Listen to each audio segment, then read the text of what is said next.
Thank you for taking the time to speak to me today. I'm completing a University of West Alabama assignment about rural education and community. With your permission, I'd like to record our conversation. There's no right or wrong answers. I simply want to learn from your experiences. Absolutely. Can you tell me about your connection to rural education or to this community? So I have been in this community my entire life. I've also been connected to rural education through my mom being a teacher and, just doing various volunteer things throughout my community as far as tutoring. I've helped in our community through church and other, sporting events as well. So I have a huge connection with our community and through the school. How long have you been involved?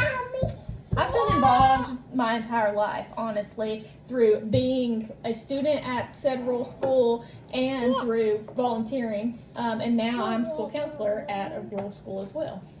Okay. What do you believe are the greatest strengths of rural schools? I think the greatest strengths, there's so many. It can be perseverance.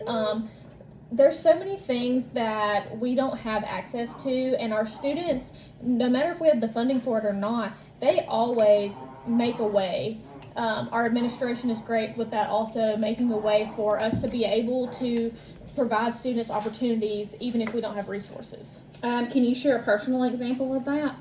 Sure. So throughout school, especially high school, we didn't have any kind of AP classes or anything like that. As far as that went, it was just everybody took the same classes. Me, for instance, I decided to start doing dual enrollment in a program called Fast Track. My counselor, helped us through that process and enrolling and everything. And of course, my mom as well, being in the system. And being in rural education. But that was a great opportunity for me and really shaped who I am today. Have you seen changes in funding, resources, or opportunities for students over time? Absolutely, especially with COVID. So beforehand, of course, we really didn't have much money. Through COVID, we did get some, and it helped build opportunities for students. And now that we are coming out of that, we are going to start losing funding, losing units as well. And, that's not going to be great, but of course we're going to persevere like we always do. How have those changes affected students and teachers, do you think? I think that getting all of the money, I think that was a great thing for teachers and students. It showed them what we could do. But I also think that us not having money to start with really showed them how we made it through beforehand. And it just set an example that we can do that again now that we don't have those funds. What challenges do rural schools face when trying to recruit and retain quality teachers and staff? You're always competing with the bigger and the better. If you're not connected to the community, why would you want to stay somewhere that doesn't have funding, doesn't have resources and opportunities for you? Especially as a teacher, you want to strive for success in your class, and these lower income students and students who don't have parents who care aren't going to be as successful as these in these higher schools with more opportunities and parents who care. So what do you think could help attract educators to rural communities? I definitely think the close-knit community as far as co-workers, I think that is a big thing that pulls people in. Everybody loves to have, close co-workers and a great environment. We have a great culture at our school, and I feel like that's what brings a lot of people in our school in particular. Also, community involvement. We have great community involvement, and that supports our teachers and helps them to get anything they ever want in their classrooms for the most part. Okay. How does the local community support its schools? So we have various churches and other community organizations that help us to fund different things and provide resources for other things.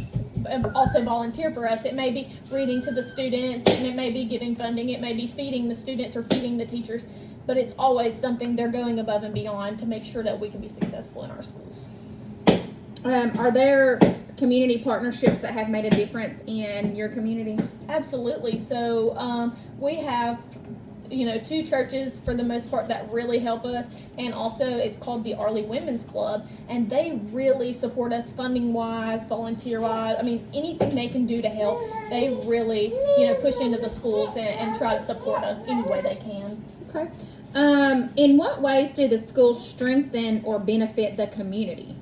So I think that just through showing that our kids are coming up with, new ideas, new ways to build our community, honestly, like after they graduate, just putting back into the community and just caring, honestly. A lot of our kids do volunteer work for the community as well, through sports teams, through extracurricular activities. It may be picking up trash on the side of the road. It may be serving meals to the community and different things. I think it really pays off for us to show how we can support the community as well as them supporting us. Okay. What would happen if the school were no longer there? I think there really wouldn't be any reason to have an Arley, Alabama without Meek Elementary or Meek High School. It's really what the community revolves around. There wouldn't be a reason for a lot of people to be finding jobs around or having houses near the closest school. A lot of people would probably move out that way or towards our bigger area to find a school to go to. Okay.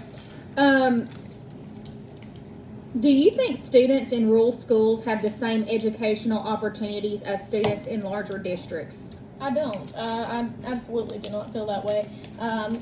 For example, this has been several years ago, but it hasn't changed a whole lot. But when I was in school, we didn't have, like I said, AP classes and any kind of dual enrollment that was taught at the school. They have developed a couple of classes now that they give, but past that, we don't have the $1 million science labs or anything like that. It's really just what the kids are able to bring and the community gives to us. And it's just, it's different for us. Once again, we have to persevere. We have to push through and try to give our kids the best education that we can possibly give them without all the extra resources. Mm-hmm. So, are there programs or opportunities that you wish that the students had? Absolutely. I wish we did have more advanced classes and more resources, more options for extracurricular activities for them to do, just to be able to expose them to more things. A lot of students in our community don't get exposed to many places and things. I wish we had more of a program for them to be able to just find out what the world has to offer, even what the cities closest to us have to offer, because a lot of them don't even get to travel that far. So how has technology affected teaching and learning in your school or community? Technology has been both good and bad. Technology has allowed teachers to, teach their students in different modalities, use virtual, especially, if students are sick and they're not able to be at school, but they can complete their work online. It helps them not to feel so behind, and it gives the teachers, time to be able to grade their stuff with the rest of the students and not get behind as well. But it also can hinder at times whenever the Wi-Fi or the devices don't work as planned, and we have a lot of that and being in such a small area. So are there still barriers to technology or internet access? I mean, you kind of addressed that. Absolutely. Our Wi-Fi goes out a lot, especially anytime the wind blows, anytime it rains, it pretty much knocks the Wi-Fi out. So that really does limit what we can do as far as, using our smart boards, using other technology or Chromebooks. And so I feel like it can be a benefit, though, because the students can get that traditional pencil paper learning as well. Okay, what concerns do you have about the future of rural schools? It's definitely concerning that we are losing funding, and I'm sure we'll continually do so in the future. That's always a concern. Not that we can't overcome that, but especially being such a small school, being a 1A, and our neighboring school being a 1A also, I feel that, in the future we could possibly have to combine. And as far as community-wise, it would be great, both communities would support, but as far as rivalry, it may not be the greatest thing. Yeah.